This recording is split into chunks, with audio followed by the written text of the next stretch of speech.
Lunes na naman mga kababayan, alamin na natin ang magiging lagay ng panahon sa mga susunod na oras at araw, lalo na't may nararanasang pag-ulan sa ilang bahagi ng bansa nitong weekend. Ihatid sa atin yan ni Pag-asa Weather Specialist Ana Cloren. Yes po, magandang tanghali po sa ating lahat. Update po tayo sa magiging lagay na ating panahon na kung saan patuloy pa rin po nakaka-apekto yung shear line, lalo na po sa bahagi ng Cordillera Region, Mainland Cagayan, Isabela, Nueva Vizcaya, Quirino, Aurora, Quezon, Camarines Norte, Camarines Sur, Catanduanes at Albay. Sa mga nabanggit na lugar, maulap na kalangitan ang inaasahan na may kalat-kalat na mga pag-ulan, mga pagkidlat at pagkulog. Ganang panahon din po inaasahan natin sa may bahagi po ng Caraga, Davao Region, Northern Mindanao, Sorsogen, Eastern Samar, Leyte at Southern Leyte, dala naman po ito ng easterlies.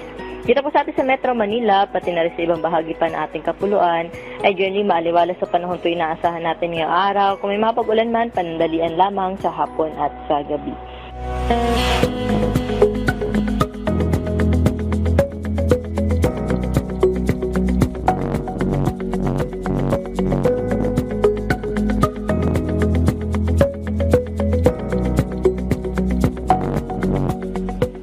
Wala tayong minomonitor na low pressure area o bagyo na posible pong maka-apekto sa ating bansa.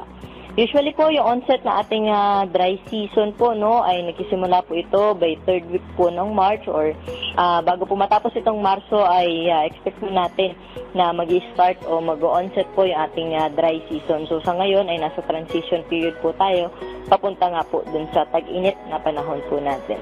Ang heat index po natin dito sa Metro Manila ngayong araw ay posible pong mag-range mula 34 hanggang 38 degrees Celsius po.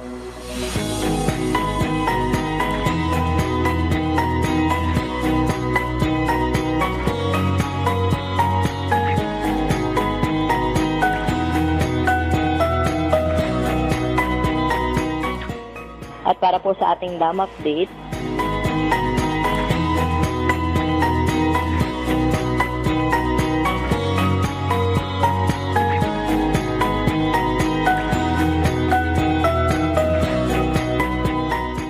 yan po yung latest dito sa The Forecasting Center. Ito po si Ana Cloren. Magandang tanghali po.